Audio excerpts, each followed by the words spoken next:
Hi guys, I upgraded my speakers to the KRK6s about a month ago, and basically they took up too much space on my desk. I very quickly got fed up with the whole setup and decided to make some improvements. So this video pretty much just shows you how we went about extending and improving the desk. I thought it might give some of you guys some ideas on how to do the same with yours. Okay, so these are the materials that we used, and I think we bought them from somewhere like B&Q, so they weren't too hard to get hold of. These are the tools that we used, and if you're going to follow along with this, don't have all of the tools, maybe ask a friend if they've got some of them. Okay, so the base part was the biggest piece we needed, and that measured 150 by 35 centimeters. We cut that out of the MDF sheet and measured and marked where we wanted some slots for our upright pieces to sit into. Before we started cutting the slots, we set up this simple rig using a couple of quick clamps and a sturdy ruler. The rig just meant that we could push the router against the ruler, and that we'd sort of get like a perfectly straight line every time. We then cut away as much of the base as we could without weakening the structure of it. For this we used a Forstner bit to get a curved effect, with the idea that it would sort of keep the strength of the piece a bit better. We obviously cut the straight lines using the track saw, and then for the more tricky bits use the jigsaw just to finish off really, and you should have something like that. We then cut another 150 by 35 centimeter strip to make the speaker platforms. We left this as one whole piece and routed the grooves for the outer uprights at both ends, and then cut them down to the right size afterwards, which I think was about 34 by 35 centimeters. Okay, so for the uprights we used the remaining piece of the strip that we had just cut for the speaker platforms. We put this into one of the grooves in the base and held a speaker platform against it to work out the right height for our speaker platform slots. We then cut the two slots at both ends of the piece of wood and used the chop saw to cut and leave us with the two inner uprights. The piece that's cut away from this is just enough for us to cut our two outer uprights from. So we then did that as well, as you can see here. There you go. Okay, so after checking that they fit in, we took the inner columns out and cut a wedge out of each one. This is basically because the screen shelf or top shelf is only 20 centimeters wide. Okay, we then made the top shelf and we basically just cut a strip which was 20 centimeters wide and 80 centimeters long. We then measured and cut two grooves so that they sat over the inner uprights. And you should be able to see what's going on in a second. Okay, there you go. So it sits on like that, nice and snug. The next bit we did was just glue it and pin it, which is fairly straightforward.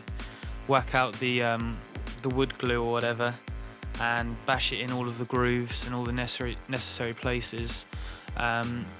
And just to sort of keep it in place whilst it's drying, we just put in a couple of pins, just to secure it, hold it all in place. I think we probably left that overnight, but you can check your glue to see what it recommends in terms of how long you leave it to dry.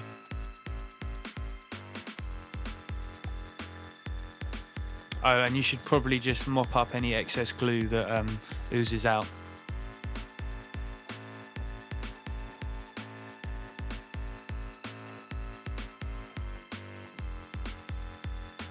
Right, well when that has dried and everything, we went back with a belt sander and just like a sanding block and just tried to neaten up all the areas that were slightly rough on the edges really. You just want a nice finish, so just spend a bit of time just sanding away. And obviously I'm using the sanding block when I can't get the belt sander in there. Okay, so I had to move stuff inside for the ceiling because the weather just took a turn for the worst.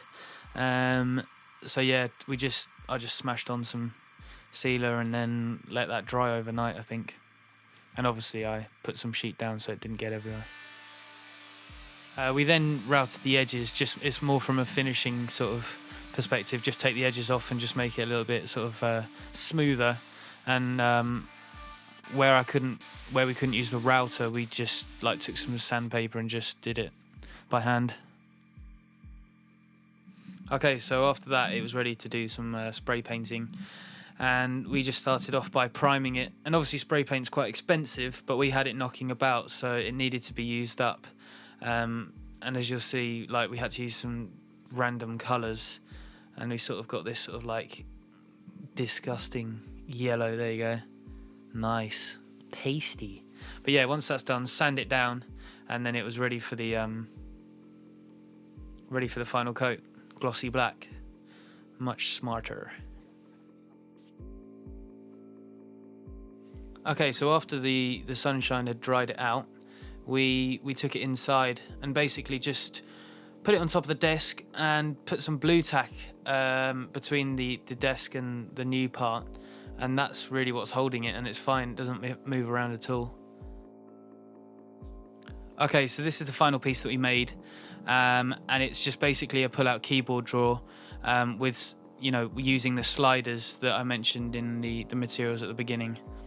And basically you want to make sure, if you're doing this, that you measure enough to allow for the sliders. We then chamfered the edges, sealed it, and obviously whilst that's drying you can get on with attaching the sliders underneath the desk, as you can see here.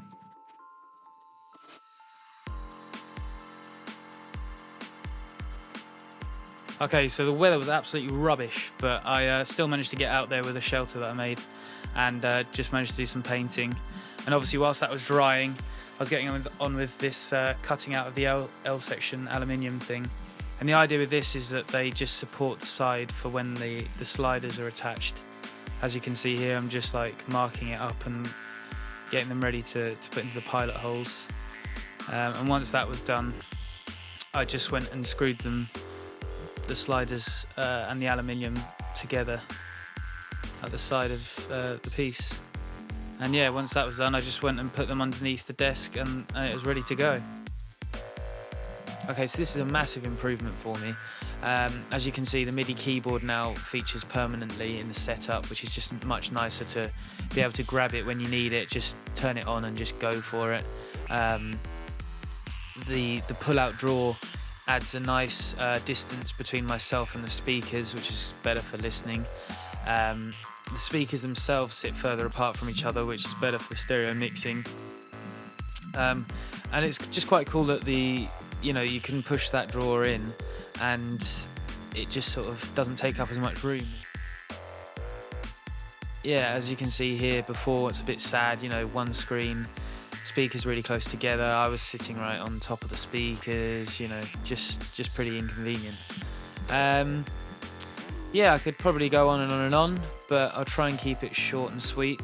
I hope this has helped some of you to get some ideas for your own creations, and I really do recommend it. I mean, this didn't cost an awful lot, and it's just so much nicer to be able to work at a ready-made sort of music desk, really. Yeah, cheers for watching. See ya.